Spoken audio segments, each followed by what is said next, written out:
Halo teman-teman, selamat bertemu kembali bersama saya Tanta Nugraha pada video pembelajaran basis data. Nah, pada video pembelajaran ini saya akan mencoba menjelaskan bagaimana cara kita menemukan entitas, menemukan atribut, dan menemukan relasi pada sebuah entity relationship diagram atau diagram hubungan entitas. Oke, tidak berlama-lama, saya akan coba bagikan layarnya ya, layar materinya. Nah, ini. Oke, sekarang sebelum saya mulai untuk menemukan si entitasnya, atribut maupun relasinya, di sini kita harus mengetahui apa diagram relasi entitas atau diagram hubungan entitas itu, atau kita kenal juga dengan nama IRD ya, Entity Relationship Diagram. Nah, IRD itu adalah sebuah diagram ya teman-teman, di mana diagramnya itu di dalamnya berbentuk gambar atau simbol, di mana simbol ini mencirikan atau mengidentifikasi tipe dari tiap entitas di dalam suatu sistem yang diuraikan, di mana di dalam sistem itu ada atributnya dan di dalam diagram entitas itu menjelaskan hubungan relasi di dalam entitasnya. Jadi ada setiap atribut itu ada relasinya gitu di dalam sebuah entitas itu. Jadi secara sederhana, IRD itu dapat diartikan sebagai sebuah diagram di mana di dalam itu ada bentuk-bentuk tertentu yang mencirikan entitas yang berisi atribut gitu ya. Di mana si entitas atributnya itu ada hubungannya dengan atribut yang lain pada diagram tersebut, teman-teman. Nah, langkah yang pertama perlu kita lakukan dalam membuat entitas itu, kita harus menemukan terlebih dahulu entitasnya, ya, atau objek di dunia nyatanya ada apa saja nih yang mewakilinya. Pada video pembelajaran sebelumnya, kita sudah belajar nih terkait entitas itu. Entitas itu sendiri dapat dikatakan sebagai objek yang mewakili sesuatu di dalam dunia nyata, ya. Dan antar satu dengan yang lainnya itu dapat dibedakan, teman-teman. Nah, di dalam sebuah entitas itu ada atribut-atributnya.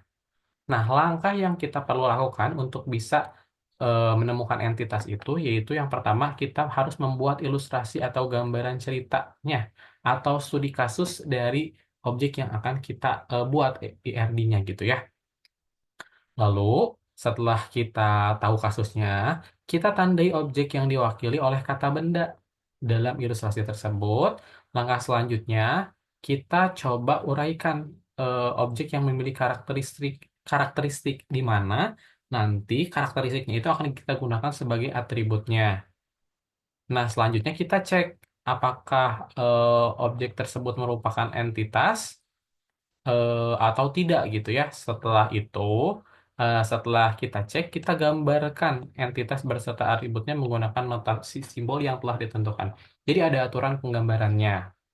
Misalkan di sini saya akan di sini ada sebuah contoh ya, sistem basis data kepegawaian di perusahaan A. Ini sebagai studi kasusnya atau ceritanya atau role of business-nya, di mana di perusahaan A, ya perusahaan A ini kan kita anggap sebagai objek. Nah, kita masukkan terlebih dahulu ini.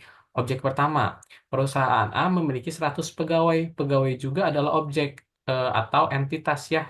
Kita anggap dulu sebagai entitas. Lalu selain ada pegawai, di dalam kasus ini setiap pegawai itu dipimpin oleh pengawas atau mandor. Kita anggap juga ini sebagai entitas atau ya kita anggap dulu sebagai entitas ceritanya. Lalu eh, dari pegawai perusahaan itu sendiri dan tidak semua pegawai memimpin pegawai yang lain gitu. Lalu sehingga satu pengawas dapat memimpin beberapa pegawai. Ya, satu pengawas itu bisa memimpin beberapa pegawai. Setiap pegawai bekerja untuk suatu departemen. Nah, departemen juga kita anggap sebagai entitas.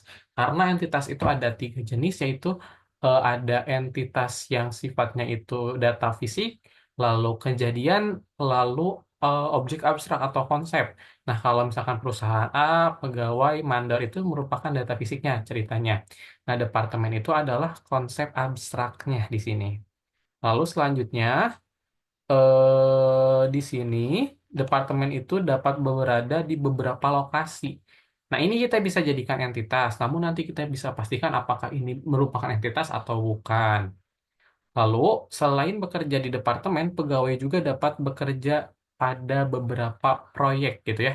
Jadi si pegawai itu ada dua jenisnya itu bisa bekerjanya dalam satu buah departemen itu atau pegawai itu juga bisa bekerjanya itu dalam beberapa proyek gitu ya.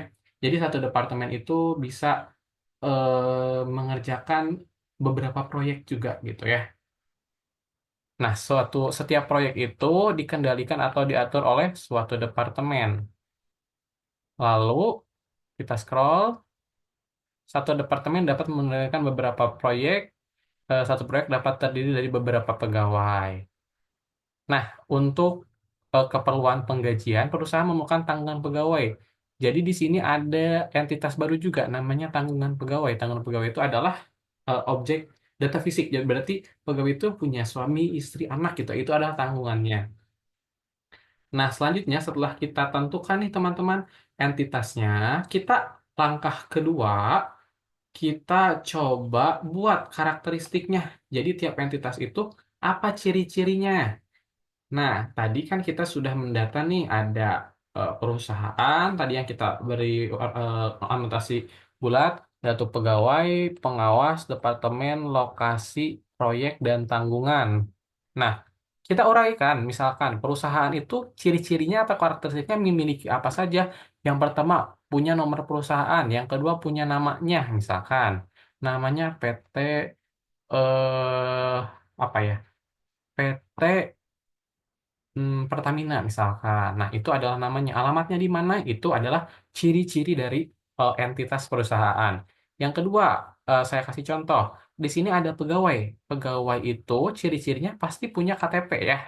Lalu pegawai juga punya nama pegawainya itu siapa? Lalu mereka punya tempat tinggal atau alamat, lalu ada jenis kelamin, lalu ada juga gaji, teman-teman ya. Nah, di sini saya hanya contohkan dua karena dari pengawas sampai departemen, teman-teman bisa uraikan sendiri nih apa ciri-cirinya gitu. Di mana ciri-ciri ini itu ya, ciri-cirinya itu kita akan gunakan nantinya sebagai atributnya, teman-teman ya. Nah, setelah kita uraikan, langkah yang keempat, kita harus memastikan mana objek yang merupakan entitas, mana yang bukan entitas. Nah, yang pertama, apakah objek perusahaan adalah entitas atau bukan? Ternyata objek perusahaan itu adalah bukan entitas. Kenapa? Karena di sini hanya nantinya ada berisi satu baris saja. Sementara entitas itu perlu beberapa record atau beberapa baris. Yang kedua, objek pegawai atau entitas pegawai ini apakah entitas atau bukan?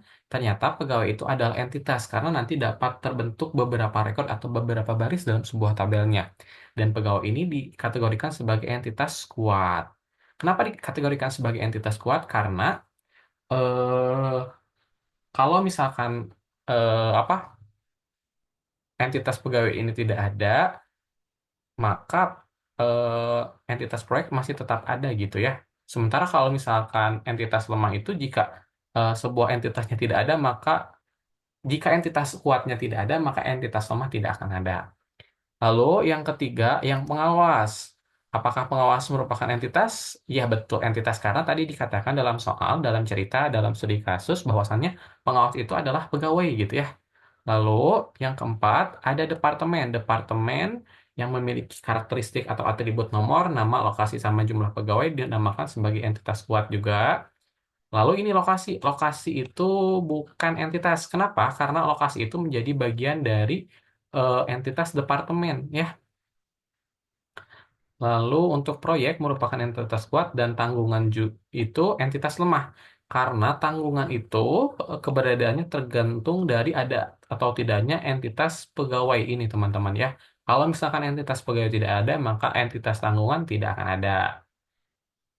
Nah, setelah kita temukan entitasnya, selanjutnya kita harus menemukan atributnya. Namun, sebelum menemukan atributnya, kita tentukan dulu saja bagaimana gambaran diagram entitasnya gitu ya. Kita buat terlebih dahulu dengan aturannya seperti ini. Jadi, dalam membuat diagram entitas itu ada aturannya, teman-teman. Kita gunakan simbol apa saja harus sesuai dengan aturan ini. Yang pertama, untuk menyimbolkan entitas, kita gunakan bentuk persegi panjang ya.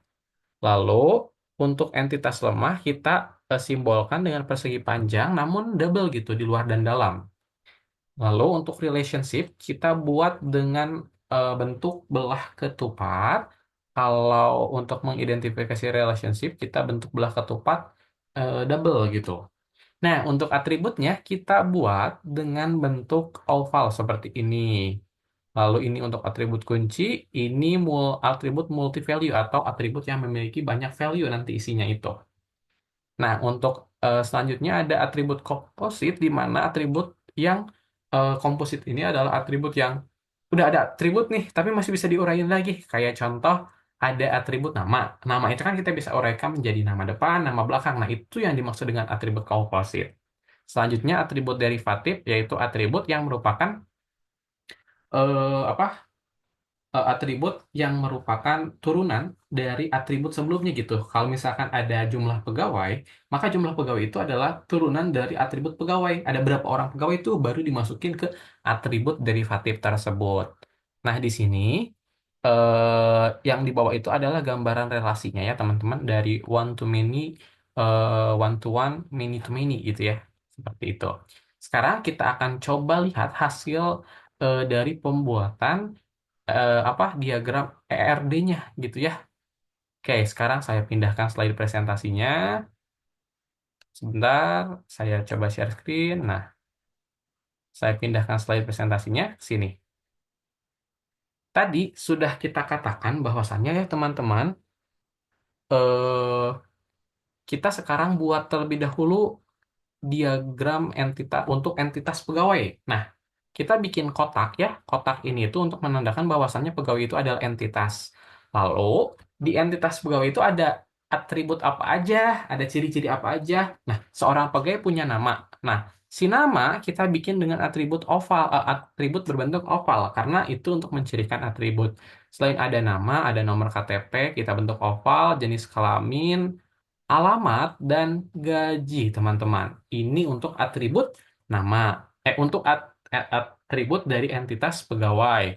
Nah, sesuai yang sudah tadi kita sebutkan nih, bahwasannya kalau misalkan ada atribut yang bisa kita uraikan kembali, itu dinamakan sebagai atribut composite. Nah, atribut nama ini kita bisa uraikan menjadi atribut nama depan dan nama belakang. Nah, inilah yang disebut dengan atribut composite, AC ya disingkatnya oleh saya. Nah, selanjutnya kita beralih ke apa namanya? Beralih ke atribut entitas departemen. Nah, di entitas departemen kita buat entitasnya dengan lambang persegi panjang ini. Kita isi dengan kata departemen. Lalu, departemen ini tadi memiliki ciri-ciri apa saja atau atribut apa saja. Yang pertama ada nomor departemennya, lalu ada nama departemennya, ada lokasi departemennya, dan jumlah pegawainya. Nah, untuk nomor, nama, dan lokasi kita bentuk dengan bentuk oval, namun garisnya solid atau tidak putus-putus. Kalau yang jumlah pegawai mah kita buat dengan garis putus-putus. Kenapa kita buat dengan garis putus-putus? Karena jumlah pegawai itu adalah turunan dari banyaknya pada entitas pegawai. Jadi kalau misalkan ada 10 pegawai, maka jumlah pegawainya ada 10 di sini. Nah, 10 pegawai itu kita dapatkan dari mana? Dari entitas pegawai. Nah, inilah yang disebut dengan derivatif entitas atau entitas derivatif ya yang merupakan turunan dari entitas sebelumnya. Nah, selanjutnya kita beralih ke entitas mana lagi ya? Oke, entitas proyek. Nah, dalam entitas proyek, kita bikin dulu nih bentuk persegi panjang yang diisi kata proyek. Ini untuk menandakan bahwasanya itu adalah entitas proyek. Nah, entitas proyek ini memiliki atribut nomor, nama, dan lokasi. Untuk nomor, nama, dan lokasi itu kita buat dengan bentuk oval karena itu merupakan atribut ya, teman-teman. Nah, lalu terakhir, bukan terakhir sih, masih ada nanti satu lagi. Ada entitas pengawas ya. Pengawas itu merupakan bagian dari pegawai juga sebetulnya ya, teman-teman. Nah, pengawas ini memiliki atribut nomor KTP, memiliki atribut nama, alamat, gaji, dan jenis kelamin. Ini sama dengan atribut pegawai ya. Namun saya bikinnya berpisah gitu di bawah. Nah, kurang lebih seperti ini untuk atribut pengawas kita buatnya. Terakhir ini nih baru ada atribut namanya tanggungan. Nah, atribut tanggungan ini, entitas tanggungan ini adalah entitas lemah. Karena entitas tanggungan ini ada jika adanya entitas pegawai, teman-teman ya. Kalau ada entitas pegawai, maka akan ada entitas tanggungan. Makanya di sini karena entitas tanggungan itu adalah entitas lemah, maka saya buat dengan bentuk eh, persegi panjang namun double, luar dalam gitu ya. Nah, tanggungan ini memiliki atribut yang pertama yaitu nama, yang kedua jenis kelamin, yang ketiga hubungan, yang keempat tanggal lahir. Maksudnya tanggungan di sini tuh apa? Misalkan nih pegawai itu kan punya orang-orang yang perlu dinafkahi gitu. Misalkan kalau pegawainya laki-laki, mereka itu memberi nafkah pada anak istrinya gitu ya. Nah, si tanggungan itu adalah di sini tuh namanya nama anak, nama istri gitu dimasukkan seperti itu teman-teman. Nah, kurang lebih diagram ERD-nya nanti seperti ini ya, teman-teman. Nah, seperti ini. Lalu, sebelum saya menjelaskan relasi antar diagramnya, ya yang ini yang saya beri bentuk apa ini belah ketupat namun berbentuk keputasan ya. Bentuknya belah ketupat gitu, tapi saya agak em, tarik gitu ke pinggir. Nah, sebelum saya menjelaskan relasinya, saya akan jelaskan terlebih dahulu di dalam ERD itu ada berapa relasi sih? Oke. Saya sekarang pindah lagi ke slide ininya, slide modulnya. Nah, kita harus tahu dulu relasi itu apa. Relasi itu adalah sesuatu yang menyatakan hubungan antara dua atau beberapa entitas. Nah, setiap relasi itu punya batasan atau constraint terhadap kemungkinan kombinasi entitas yang berpartisipasi. Nah, jadi relasi itu apa sih hubungan yang terjadi antara satu entitas dengan entitas lain? Apa sih hubungannya entitas pegawai dengan entitas departemen itu? Lalu, dalam relasi ini dibagi menjadi dua jenis, yaitu yang pertama ada relasi binary, dan yang kedua ada relasi ternary. Nah, di sini saya akan mencoba lebih mendalam terkait relasi binary ya, karena di sini yang tadi saya buat kebanyakan terkait dengan relasi binary.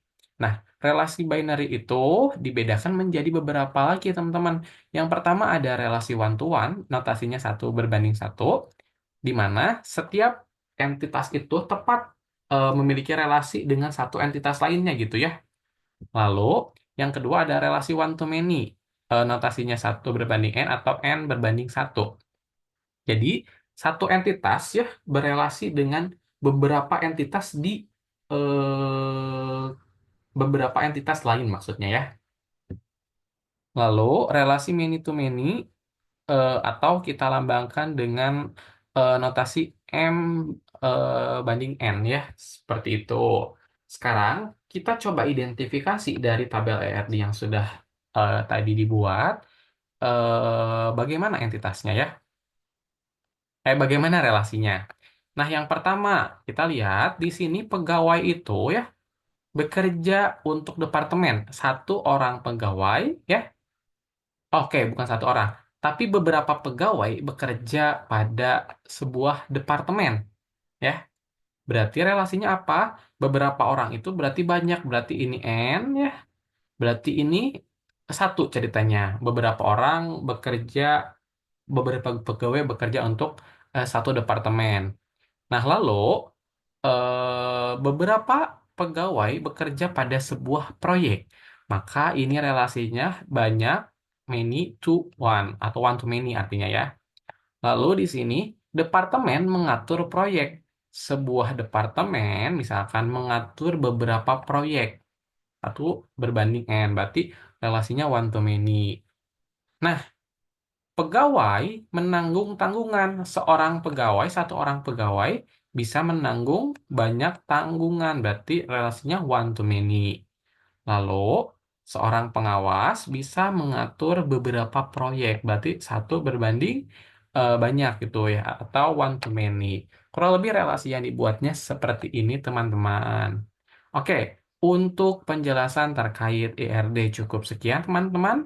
Mohon maaf apabila banyak kekurangan. Sampai jumpa di video pembelajaran basis data selanjutnya.